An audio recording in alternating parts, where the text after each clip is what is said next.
Good morning mga ka-OFW. Papakita ko sa inyo yung kabilang shipyard dito sa katabi ng pinagtatrabahoan namin. Isusum natin.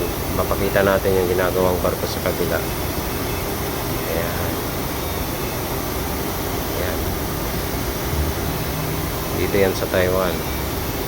So kung makikita nyo, korting siya, no? Flat yung sa likod. Bali, isa na namang yan, barko ng Coast Guard dito sa Taiwan. Dito lang talaga nila ginagawa yung mga sasakyang pandagat nila. Sana ganyan din sa Pilipinas.